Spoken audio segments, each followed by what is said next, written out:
बिस्मिल्लाहिर्रहमानिर्रहीम अस्सलाम वालेकुम नाज़रीन, मैं राना उसैर हूँ। 19 सितंबर 2025 जुमे का दिन और शहर दस्तूर से जो आज खबरें आ रही हैं उससे यकीन करें इस वक्त सबको हिलाकर रख दिया है। खलबली मची हुई है, आला अफसरान की दौड़ें लगी हुई हैं कि आज 5 जजेस ने जो कर दिखाया है शायद तारीख पलटा खाने जा रही है और शायद एक नई वकला तहरीक में जान पड़ने जा रही है। लेकिन खबर ये नहीं है, असल खबर जो है वो अब आई है जो आपके सामने रखनी है। एक तो जो 5 जजेस ने दरख्वास्तें दायर की हैं, उन दरख्वास्तों में जो तहलका खेस इंकशाफात किए गए हैं 5 जजेस की जानिब से इस्लामाबाद हाई कोर्ट के, उसमें क्या क्या इंकशाफात हैं वो डिटेल्स आपके सामने रखनी है। पॉइंट्स वाइज चीजें मैं आपको बताऊंगा। दूसरा ये कि शहर इक्तदार में 5 ताकतवरों के इस्तीफों की खबरें गूंज रही हैं। अब उन खबरों का जनाब ड्रॉप सीन हुआ है। कौन 5 ताकतवर मुस्ताफी होने जा रहे थे और यह मामला कहां पर जाकर रुका, और फिर जो जस्टिस तारिक महमूद जहांगीरी जिनको जुडिशियल वर्क करने से रोका गया था, आज उनकी स्टेटमेंट बाकायदा तौर पर सामने आई। उन्होंने क्या बात की है सरफराज डोगर साहब के हवाले से, असल खबर यह है। आज ऐलान जंग हुआ है, तमाम तर डिटेल्स और तफसीलात आपके सामने रखनी है। और फिर दूसरी बड़ी अहम तरीन खबर, अमरीकी फौज की अफगानिस्तान में एंट्री। जब तक की सबसे इंपॉर्टेंट खबर है कि पाकिस्तान और सऊदी अरब के दरमियान जो दिफाई मुआहिदा हुआ, उस मुआहिदे का पहला नतीजा आज सामने आया है। उस पर जाहिर है अमरीका का रद्देअमल बनता था। अमरीका का रद्देअमल क्या है, क्योंकि पाकिस्तान आलमी इस्लाम का सुपर पावर बन चुका है। तो आज क्या अमेरिका इसको कबूल करेगा? पाकिस्तान पर जनाब खौफनाक हमले शुरू होने जा रहे हैं। अमेरिका क्या करने जा रहा है? एक नई ग्रेट गेम का आगाज हुआ है। अमेरिकी फौज की अफगानिस्तान में एंट्री क्या है, ये तमाम तर डिटेल्स मैंने आपके सामने रखनी है। लेकिन आगे बढ़ने से पहले आप सबसे हमारी दरख्वास्त के चैनल को लाजमी सब्सक्राइब कर लें, बेल आइकन को दबा दें, आने वाली तमाम तरह अपडेट्स आपकी खिदमत में बर वक्त पेश होती रहें। नाज़रीन, सबसे पहले पाकिस्तान और सऊदी अरब की जो दफाई डील है उसके हवाले से बात करते हैं। फिर हम शहर दस्तूर में जो इस वक्त इनकलाब की एंट्री हुई है, जो इनकलाब ने दस्तक दी है, फिर उस पर बात करेंगे। जनाब, आप देख रहे हैं कि इस वक्त पाकिस्तान ने बड़ी कामयाबी के साथ सऊदी अरब के साथ जो दफाई मुआहिदा किया, उसने बड़े बड़े बुर्ज जो है वो उल्टा कर रख दी। और ये एक नेटो की तर्ज पर इत्तेहाद मुस्लिम ममालिक का, और इसमें बहुत सारे मुस्लिम ममालिक की एंट्री हो सकती है। और उस सारी सिचुएशन के बाद अगर आप ये देखें, अमेरिका की टांगें कांप रही हैं, इसराइल की टांगें कांप रही हैं, भारत की टांगें कांप रही हैं, तो कहना गलत नहीं होगा। अब डोनाल्ड ट्रंप जो है वो बरतानिया के दौरे पर है और वहां पर वो बरतानवी वज़ीर आज़म के साथ बैठकर प्रेस कॉन्फ्रेंस कर रहे थे। और आमतौर पर ऐसा होता नहीं है, सुपर पावर जो है वो इस तरह की स्टेटमेंट देने में जल्दबाजी जो है वो नहीं करती। बड़ी नपीतुली बात होती है, वहां पर बड़ी सोच पुजार होती है, उनका थिंक टैंक बैठता है, उनकी सीआईए बैठेगी, एफबीआई, वो सारी एजेंसीज बैठकर पूरा एक प्लान मुरतब करती हैं। लेकिन डोनाल्ड ट्रंप जो है वो बड़े अजीब किस्म के सदर हैं अमेरिका के अंदर। तो वो प्रेस कॉन्फ्रेंस कर रहे थे और वहां पर डोनाल्ड ट्रंप ने जो स्टेटमेंट दी, उन्होंने कहा कि Trump America wants back Bagram airbase, कि अमेरिका जो है वो बगराम एयरबेस वापस चाहता है। अब बगराम एयरबेस जो है वो अफगानिस्तान में वाक़, काबुल से ये एक सूबा है, काबुल से 60-65 किलोमीटर दूर अफगानिस्तान में, ये वहां पर वाक़ है। और ये जो सबसे इंपॉर्टेंट और सबसे अहम तरीन एयरबेस है अमेरिका की, जो अमेरिका छोड़ चुका था जब यहां पर इमरान खान के दौर में यूएस ट्रूप्स जो है वो ड्रॉ हुई। और उस सारी सिचुएशन, ये ट्रंप का फैसला था और ट्रंप ने कहा कि मेरी गवर्नमेंट का ये फैसला गलत फैसला था कि हमने बगराम एयरबेस जो है वो तालिबान को नहीं उनको देनी चाहिए थी। अब उन्होंने कहा, और फिर उसके बाद ट्रंप ने कहा कि तालिबान को हमसे कुछ चीजें चाहिए और हमको तालिबान से कुछ चीजें चाहिए। और फिर उन्होंने ये भी कहा कि ये बेस हमें इस वजह से चाहिए क्योंकि बगराम एयरबेस से 2-2.5 घंटे की दूरी पर चाइना का एक ऐसा मुकाम है जहां पर वो न्यूक्लियर हथियार बना रहे हैं। ये पॉइंट असल है, नंबर 1 पॉइंट, कि वो यहां पर आकर चाइना को टारगेट करना चाहते हैं। अमेरिका इस वजह से बगराम एयरबेस चाहता है। और फिर डेफिनेटली ये भी आपको बता दूं कि पहला नतीजा निकला है, बगराम एयरबेस पर बनाना चाहते हैं क्योंकि 1950 में सोवियत यूनियन जो है वो यहां पर आई और फिर 2001 में आप जानते हैं 9/11 हुआ और फिर जो अमेरिकी फौज जो है उन्होंने इस पर कब्जा कर लिया था और 10,000 फौजी एहलकार जो है वो यहाँ पर रह सकते हैं। और सबसे इंपॉर्टेंट इसकी सिग्निफिकेंस आप यहाँ से लगा सकते हैं कि 3 सदूर जो है अमेरिका के वो इसका दौरा कर चुके हैं। पहला सदर बुश किया, फिर बराक ओबामा ने किया और फिर उस दौर के जो बाइडन जो है वो नायब सदर थे, उन्होंने भी जो है वो बगराम एयरबेस का दौरा किया। और फिर डोनाल्ड ट्रंप जो है अपने पिछले दौर के अंदर भी इस बगराम एयरबेस का दौरा कर चुके हैं। और फिर जो खुसूसी एलची रहे हैं पिछले दौर में ट्रंप के, ज़ल्मे खलीलजाद, जो अफगानिस्तान के हवाले से बड़ी कड़ी नजर रखते हैं, उन्होंने भी जो है वो अफगानिस्तान का दौरा किया अभी कुछ दिन पहले। तो इससे नजर आता है कि इस वक्त डोनाल्ड ट्रंप जो है वो बगराम एयरबेस पे अमेरिकी फौज की एंट्री दोबारा से चाह रहे हैं, तो इस वजह से बहुत इंपॉर्टेंट है।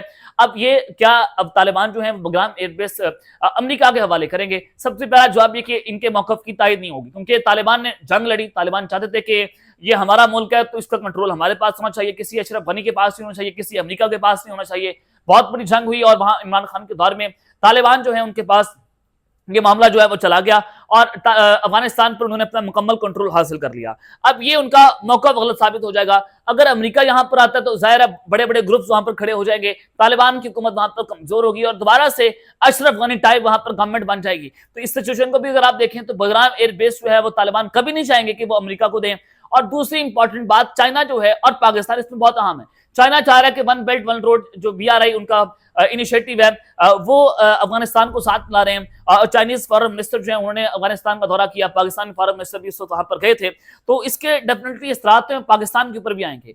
एक तो जो अमेरिकन असला जो छोड़कर गए वो पाकिस्तान के खिलाफ दहशतगर्दी में इस्तेमाल हो रहा है, नंबर 1 पॉइंट। दूसरा ये कि डेफिनेटली पहले भी पाकिस्तान जो है वो इस तरह की जंगों में 80,000 जानें दे चुका है और फिर दोबारा से जब ये हमले होंगे, नेटो फोर्सेस यहां पर अगर अपने कदम रखती है, अमेरिकी फौज यहां पर अपने कदम रखती है, तो अंदाजा करें कि सूरत हाल किस जानिब जो है वो जाएगी। तो चाइना अफगानिस्तान को साथ मिला रहा है, तो डेफिनेटली ये चाइना और अमेरिका एक दूसरे के दायरे रास्त आ रहे हैं और उन पर भी असर डालेगा। और यहाँ पर सबसे इंपॉर्टेंट बात यह भी होगी कि क्या तालिबान जो है वो चाइना की बात मानेंगे या फिर अमेरिका की बात मानेंगे। ये पॉइंट भी यहाँ पर अपनी जगह के ऊपर खड़ा हुआ है कि अगर जिस तरह से ट्रंप ने स्टेटमेंट दी है और फिर चाइना की भी वहां पर एंट्री हुई, पाकिस्तान, जाहिर है उनके पाकिस्तान के ताल्लुकात हमारे थोड़े से खराब हैं, तो हम कोशिश कर रहे हैं कि इन चीजों को लेकर आगे जाया जाए, लेकिन ये सिचुएशन वहां पर बनती हुई दिखाई दे रही है। ट्रंप चाह रहे हैं कि वो दोबारा से इस खत्ते में वापस आए, वो चौधरी बने, यहाँ पर आकर वो नंबरदार बने, लेकिन उनकी नंबरदारी और चतुराहट जो है वो खतरे में पड़ती हुई दिखाई दे रही है। अब आ जाए असल खबर की जानिब। शहर दस्तूर में जो मैंने आपको अपने पिछले व्लॉग में बताया कि 5 जजेस, जस्टिस तारिक महमूद जंगीरी जो है उनको जुडिशियल वर्क करने से रोका गया था। ये इस्लामाबाद हाई कोर्ट का एक ऑर्डर आया और फिर जस्टिस तारिक महमूद जंगीरी जो है वो आज सुप्रीम कोर्ट ऑफ पाकिस्तान में पहुंचते हैं। उनके साथ बाकी 4 जजेस भी मौजूद थे, जस्टिस मोहसिन अख्तर कियानी, जस्टिस सलमान रफत, उसके अलावा जस्टिस बाबर सत्तार, जस्टिस इजाज इसाक खान। इन जजेस ने उनके साथ जो है वो आज सारी जगजती की, न सिर्फ सारी जगजती की बल्कि उन 4 जजेस ने भी अलग अलग दरख्वास्तें दी, अलग अलग बायोमेट्रिक्स हुई और अलग अलग दरख्वास्तें भी उनकी समाअत के लिए मुकर्रर होंगी। तो आज जो 2 अहम खबरें हैं कि एक तो जस्टिस तारिक महमूद जंगीरी ने ऐलान जंग कर दिया उनकी स्टेटमेंट के हवाले से, और दूसरा 5 ताकतवरों के इस्तीफों के हवाले से खबरें चल रही हैं। अब 1 बाय 1 खबरें मैं आपके सामने जो है वो रख देता हूं। जस्टिस मोहसिन अख्तर कियानी साहब ने सुप्रीम कोर्ट में बात की। उन्होंने कहा कि हमारी अपनी हाई कोर्ट ही हमें फैसले की तस्दीकशुदा कॉपी नहीं दे रही। अंदाजा करें कि जजेस हैं उनके खिलाफ, जज साहब के खिलाफ फैसला आया और उन्हीं की हाई कोर्ट उनके खिलाफ फैसला नहीं दे रही। रजिस्ट्रार इस्लामाबाद हाई कोर्ट, अंदाजा करें जनाब, जज हैं, हाई कोर्ट के जज हैं, उनको फैसले की कॉपी नहीं मिल रही। तो उन्होंने कहा कि जब चीफ जस्टिस साहब कहेंगे तो कॉपी इशू की, तो फिर देखना फिर कैसे होगी। और फिर दूसरा उन्होंने कहा ये जो आज सुप्रीम कोर्ट ऑफ पाकिस्तान में आईनी दरख्वास्त दायर की गई है इस्लामाबाद हाई कोर्ट के 5 जजेस की जानिब से, सवाल यह है कि क्या ये जस्टिस अमीनुद्दीन के पास रहेगी, आईनी बेंच में जाएगी, या फिर चीफ जस्टिस आफरीदी के पास जाएगी। डेफिनेटली आईनी दरख्वास्त है, ये मामला जाएगा जस्टिस अमीनुद्दीन खान साहब के पास। 172 सफ़ात मुश्तमिल दरख्वास्त में 11 पेज जो हैं वो शामिल हैं, जिसमें जो है बहुत तहलका केस इंकशाफात किए गए। उसमें एक तो ये कहा गया कि 6 जजेस ने लेटर लिखा, उसकी कॉपी सामने लाई जाए, और उसके अलावा वो लगाई गई है, और उसके अलावा डिप्टी रजिस्ट्रार का लेटर जो है सुप्रीम कोर्ट के ऑर्डर्स के हवाले से वो उसमें लाया गया। जस्टिस बाबर सत्तार की कॉपी लेटर जो है उसकी कॉपी लगाई गई, जस्टिस सलमान रफत का लेटर लिखा गया, जस्टिस अरबाब मोहम्मद ताहिर का लेटर लगाया गया, और जो फुल कोर्ट मीटिंग्स के जो मीटिंग हुई थी और उसके साथ जस्टिस बाबर सत्तार साहब ने जो वहां पर नोट दिया था वो मामला भी यहां पर लिखे गए हैं। अब 5 जो इस्लामाबाद हाई कोर्ट के जजेस हैं उन्होंने सुप्रीम कोर्ट को आज 11 डिफरेंट पीरियड्स वहां पर दी, और उन्होंने कहा कि demolition of high court and independency, यानी कि हाई कोर्ट का तो वहां बर्बाद किया जा रहा है, उसके तशख़्ख़ुस को तो वहां बर्बाद किया जा रहा है, और आजाद अदलिया के ऊपर ये एक बहुत बड़ा झटका है जस्टिस तारिक महमूद जंगीरी जो है उनको हटाना। और उन्होंने कहा कि that is being witness today is only because they dare to object to the executive interference in the judicial work. उन्होंने कहा कि एग्जीक्यूटिव की जो है वो इंटरफेरेंस हो रही है, मुदाखलत हो रही है जनाब इस्लाम हाई कोर्ट के अंदर, जुडिशियल वर्क के अंदर, and uphold their oath as जजेस ऑफ द हाई कोर्ट। उन्होंने कहा कि ये जो है वो अपने ही जो उन्होंने हल्फ उठाया है उसके खिलाफ वर्जी है। और जस्टिस मोहसिन अख्तर कैनी ने तहलका खेज इंकशाफात किए। उन्होंने कहा कि इंसाफ देने वाले आज इंसाफ की दुहाई दे रहे हैं। कहते हैं कि हमारी अपनी हाईकोर्ट हमें फैसले की तस्दीक कॉपी देने को तैयार नहीं है। और उन्होंने कहा कि जब एक जज को अपने फैसले की कॉपी जो है वो नहीं मिली तो आम आदमी क्या उम्मीद रखे। जस्टिस मोहसिन अख्तर कैनी ने हैरानकुन सवाल उठाया कि अगर चीफ जस्टिस जो है खुद अपने स्टाफ को एक कॉपी इशू कर रही है तो फिर इंसाफ की शफाफियत कहां पर खड़ी हुई है। ये सिर्फ एक शिकायत नहीं बल्कि अदालती निजाम की लरजती हुई बुनियादों का इशारा है। ऐसी हाईकोर्ट जहां जजेस ही रुल जाएं वहां अवाम के मुकद्दर का क्या हाल होगा। पाकिस्तान के अदालती निजाम पर यह सवाल निशान है या फिर खुला इतराफी शिकस्त है। ये एक जनाब उन्होंने सवाल उठाया। डेफिनेटली ये जो आज 5 जजेस high court supreme court of Pakistan में उन्होंने किए हैं तो ये क्या जो वकला तहरीक की तरफ एक बहुत बड़ा इशारा है।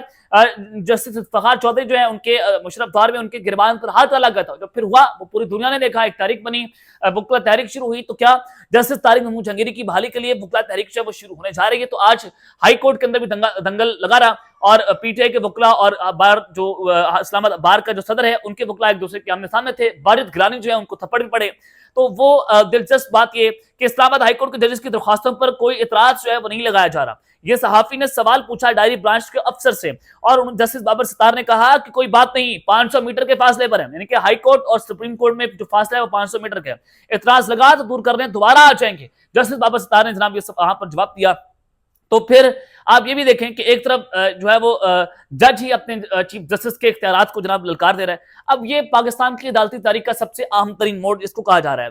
देखें जस्टिस मोहसिन अख्तर कैनी ने चीफ जस्टिस इस्लामाबाद हाईकोर्ट जो है उनके इख्तियारात को चैलेंज किया जो वहां पर प्रेयर गई है। जस्टिस मोहसिन अख्तर कैनी की दरख्वास्त में कहा गया कि इंतजामी इख्तियारात अदालती इख्तियारात पर कभी हावी नहीं हो सकते। चीफ जस्टिस अपनी मर्जी और अपनी मंशा के मुताबिक पहले से तश्कील शुदा बेंच में तब्दीली नहीं कर सकते। और दरख्वास्त में मजीद कहा गया कि कोई भी चीफ जस्टिस जजेस को अदालती फराइज की अंजामदही से नहीं रोक सकता, क्योंकि अमल न सिर्फ आइन की खिलाफ वर्जी है बल्कि अदलिया की आजादी पर बराह रास्त हमला भी है। ये एक बहुत बड़ा अदालती तारीख को इसने हिला कर रख दिया है और ये बहुत अहम मोड़ आ चुका है। तो ये एक जो है वो जस्टिस मोहसिन अख्तर कैनी ने आज ये मौक़िफ़ अपनाया अपनी दरख्वास्त के अंदर। और फिर आप एक और अहम खबर सुने। ज़ाहिर है ये 5 मुतफरिक दरख्वास्तें अलग अलग, इनकी बायोमेट्रिक्स अलग अलग दरख्वास्तें जो है वो गई हैं। तो जस्टिस तारिक महमूद जहांगीरी जो है उनको जुडिशल वर्क से रोकने के लिए इस्लामाबाद हाईकोर्ट के डिवीजन बेंच के सामने के फैसले के खिलाफ अपील को सुप्रीम कोर्ट में डायरी नंबर जो है वो अलॉट कर दिया गया है। डायरी नंबर है 23,409/2025। ये डायरी नंबर अलॉट हुआ और कभी भी केस जो है वो आईनी बेंच के सामने मुकर्रर हो सकता है। तो ये आज चीजें वहां पर देखेंगे। जंग वकला भी सुप्रीम कोर्ट के बाहर पहुंचे, ज़ाहिर यकजाती की तो वो जो पसे पर्दा कहानी चल रही है वो भी कहा जा रहा है कि जल्द सामने आने वाली हैं। तो ये 5-6 दरखास्तें जो है वो जा रही हैं और पुलिस की जो आला अफसरान उनकी आज दौड़ें लगती रही। जस्टिस तारिक महमूद जहांगीरी के हवाले से आपको बताना चाहता हूं कि जस्टिस तारिक महमूद जहांगीरी जो है उनसे सहाफी ने सवाल पूछा कि शहर इक़्तिदार में अफवाहें गर्दिश कर रही हैं कि मुस्ताफी होने का ऑप्शन अब भी ज़ेरे गौर है, क्या इसमें कुछ सदाकत है। तो इस पर जस्टिस तारिक महमूद जहांगीरी ने मुस्कुराते हुए ये कहा कि मुस्ताफी होने का तो सवाल ही नहीं पैदा होता, वी विल फाइट। ये तारिक महमूद जहांगीरी साहब की स्टेटमेंट है कि वी विल फाइट, हम लड़ेंगे। और ये लड़ाई किसके खिलाफ है? डेफिनेटली ये जस्टिस सरफराज होगा जो चीफ जस्टिस है उनके खिलाफ उन्होंने लाने जंग किया। तो इस लड़ाई का क्या नतीजा निकलेगा? एग्जीक्यूटिव की इंटरफेरेंस के ऊपर बात हो रही है, चीफ जस्टिस के इख्तियारात के ऊपर बात हो रही है। तो ये जब सारी चीजें कल सुप्रीम कोर्ट में जाएंगी, सोमवार के अंदर लगती है या मंगल को समाअत के लिए मुकर्रर होती है, और फिर ये जो जजेस हैं खुद वकील बनकर अपना मुकदमा लड़े होंगे सुप्रीम कोर्ट ऑफ पाकिस्तान में। आप मंजर का अंदाजा करें, ये पाकिस्तान की तारीख में कभी ऐसा नहीं हुआ। अल्लाह ताला पाकिस्तान की हिफाजत करे, पाकिस्तान भी हमारा, ये मुल्क भी हमारा है। अल्लाह ताला पाकिस्तान में जो पॉलिटिकल इंस्टेबिलिटी पैदा हो गई है इसको खत्म करे। अब तक के लिए इतना ही, अपना ख्याल रखिएगा और इस संगा पे लाज़मी रखने वाले के बाद पाकिस्तान जिंदाबाद।